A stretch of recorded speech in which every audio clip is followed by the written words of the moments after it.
BSP के तहत ये बीए की कक्षाओं में, बीएससी यानी ग्रेजुएशन की कक्षाओं में जी सर सेमेस्टर सिस्टम लागू हुआ है। सेमेस्टर सिस्टम यदि ठीक तरीके से इंफ्रास्ट्रक्चर संस्थानों में मौजूद हो, महाविद्यालयों में, विश्वविद्यालयों में मौजूद हो, जो उसके दायरे बताए गए हैं कि एक शिक्षक पर 40 विद्यार्थी हो, इस तरह के जो भी इंफ्रास्ट्रक्चर के बारे में बातें की गई, यदि वह ठीक तरीके से मौजूद हो तो सेमेस्टर सिस्टम बच्चों को इस मामले में बेहतर शिक्षा दे सकता है कि एक शिक्षक पर बहुत कम संख्या में विद्यार्थी मौजूद होते हैं, जिसका मकसद ये है कि प्रत्येक विद्यार्थी के ऊपर शिक्षक अलग से ध्यान दे सकता है। जी सर, विशेष ध्यान हर शिक्षक जी प्रत्येक विद्यार्थी के बारे में यह जानते हुए कि विद्यार्थी क्या जानता है और क्या जानता है, उसके आधार पर वह क्या क्या जान सकता है, इसकी जानकारी लेने के बाद हर विद्यार्थी पर अलग से काम कर सकता है,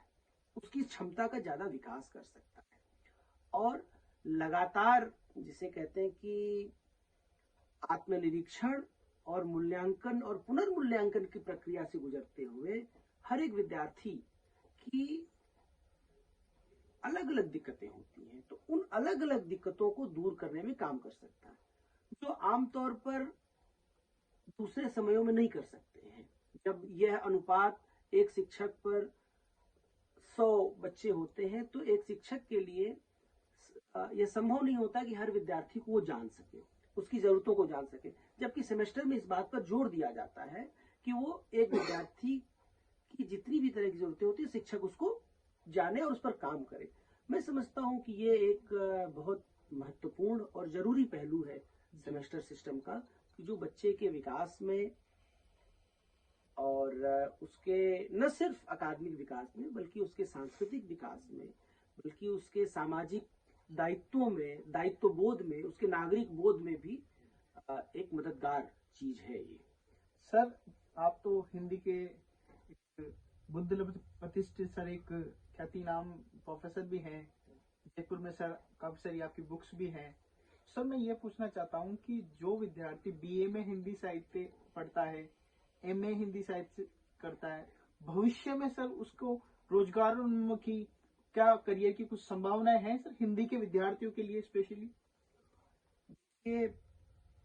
21वीं सदी में जब पूरी दुनिया की संरचना बदल रही है और पूंजीवाद और व्यापारिक पूंजीवाद, वाणिज्यिक पूंजीवाद ने पूरी दुनिया को अपनी चपेट में ले लिया है। जी सर। तो सिर्फ भाषाएं ही नहीं, साहित्य ही नहीं, दुनिया की कोई भी चीज तभी तक बची रहेगी जब तक कि वह अपने बचे रहने की सार्थकता सिद्ध करे। मैं ये अच्छा है, ये बुरा है, इस पर कोई बात नहीं कहता हूँ, सिर्फ वस्तुनिष्ठ तरीके से इसको देख रहा हूँ कि इस संदर्भ में हिंदी और हिंदी साहित्य पढ़ने वाले विद्यार्थियों के लिए एक बड़ी संभावना यह है कि हिंदी बोलने वालों का बाजार बहुत बड़ा है। उत्तर भारत में ही सिर्फ मेरा अनुमान है, ठीक मेरे पास आंकड़ा नहीं है, लेकिन कम से कम वो 40 करोड़ से ज्यादा की आबादी हिंदी का व्यवहार करती है। इसलिए दुनिया भर की जो बहुराष्ट्रीय कंपनियां हैं वो हिंदी में अपना व्यापार करने के लिए और अपना कामकाज करने के लिए मजबूर है, और यह संभावना है हिंदी में काम करने वालों के लिए। तो पिछले वैश्वीकरण के लागू होने के बाद 90 के बाद से जो नई विधाएं पैदा हुई हैं उसमें हिंदी में काम करना हिंदी पढ़ने वाले विद्यार्थियों के लिए एक संभावना का क्षेत्र है। जैसे समाचार चैनल हिंदी में आए हुए हैं तो उसमें काम करना है। अब सिर्फ समाचार चैनल ही नहीं, समाचार चैनलों के उप विभागों में जाएंगे तो कंटेंट राइटिंग है, क्रिएटिव राइटिंग है, तमाम तरह के जो एडवर्टीजमेंट है उनके लिए राइटिंग्स करना है, तमाम तरह के ब्लॉग्स के लिए राइटिंग्स करना है, अखबारों के लिए करना है। यह सब चूंकि हिंदी उपभोक्ता जो जनता है वो हिंदी का इस्तेमाल करती है, इसलिए बहुराष्ट्रीय कंपनियों को जरूरत होती है कि अच्छी, सरल और लोगों तक संप्रेषित होने वाली हिंदी जो भी विद्यार्थी जानता है, जो इसमें एक रचनात्मक तरीके से काम कर सकता है, ये कंपनियां उसे अपने यहाँ जगह दे रही हैं। तो मैं समझता हूँ कि पारंपरिक क्षेत्रों के अलावा, पारंपरिक क्षेत्र जैसे कि अध्ययन अध्यापन का क्षेत्र है, बैंक में सर, बैंक में काम है, राजभाषा का काम है, ये सब जो पारंपरिक इलाके हैं हिंदी के काम करने के अलावा, उसके अलावा ग्लोबलाइजेशन के दौर में ये नई संभावनाएं हिंदी पढ़ने वाले विद्यार्थियों के लिए पैदा हुई हैं। इसका इस्तेमाल विद्यार्थी कर सकते हैं और कुछ बेहतर करने की उसी में कोशिश कर सकते हैं। तो दोस्तों, ये थे हमारे साथ डॉक्टर विशाल विक्रम सर। उन्होंने काफी सारे पहलुओं को छुआ। उम्मीद करते हैं कि भविष्य में भी आपके लिए यूं ही अच्छे अच्छे वीडियो हम बनाते रहेंगे। आप यूथ स्टडी पॉइंट को सर सब्सक्राइब करने के लिए,